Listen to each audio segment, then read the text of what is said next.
I think, what I saw was a humble man, and someone, though, who's willing to accept the call of the Lord.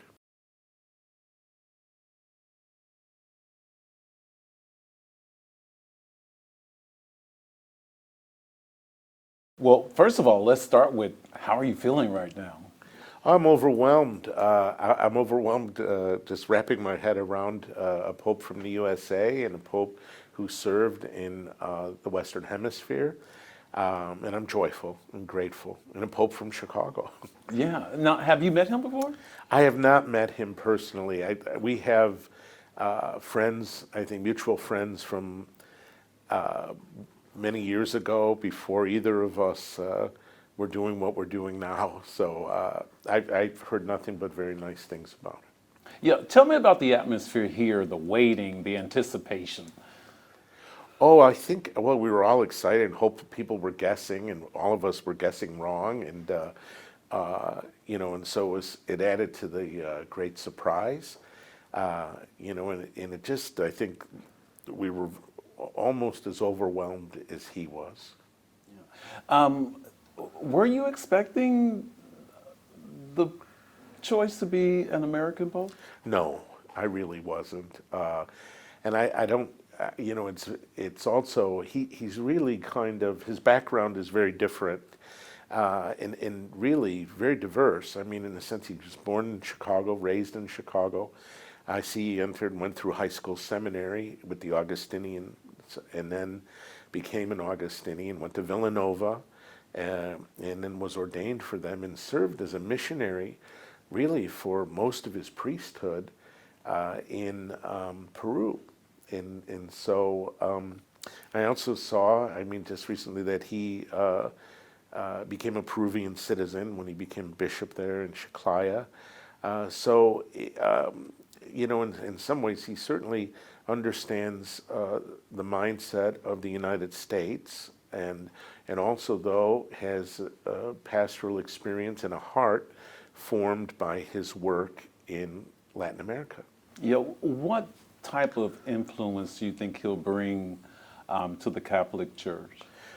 Oh, well, I don't know. Well, I mean, he's going to have a lot of influence since he's the Pope. What his background will be, I think, has formed him as a person. The image on the television as he came out on the loggia, in his remarks, I think really spoke about him as a man of peace and very much dedicated to Christ as the source of that peace. And so I think, he wished peace to all. He spoke very humbly. I think he was very overwhelmed by this moment because it's a very large share in the cross of Jesus. I mean, to be the successor of St. Peter and the vicar of Christ, and to speak on behalf of Christ in his name, but also mindful of those who are closest to Christ, and that is the poor and the weakest among us, those most in need. So I think, what I saw was a humble man, and someone, though, who's willing to accept the call of the Lord and to carry that out. And so I hope that we do our part here in the United States as the church, and certainly I do my part as a bishop to help him to do just that. The time frame, the timing, the votes and the smoke, and then obviously him being revealed to the world. Did it happen a lot faster than you anticipated?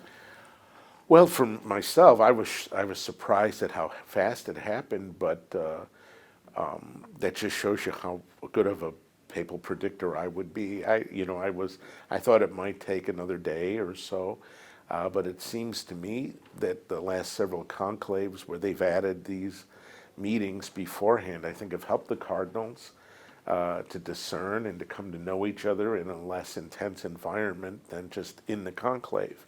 So it strikes me that they were able to listen then attentively once they got into conclave and make their discernment. There's a lot of conflict among some of the countries around the world. Are you hoping that he has an influence on bringing peace worldwide? Yeah, I'm hoping he has an influence on each of us to live the gospel that will bring that peace. You know, the Pope is really a shepherd, you know, and as the successor of Peter, he has to speak in the tradition of the church and obedient to the tradition, but as that especially leads us to Christ. And I think right now there's so much conflict in the world, and even within our society, even within countries, that hopefully this is an opportunity from God for us to do what we can to live more peacefully, and especially to be considerate of each other.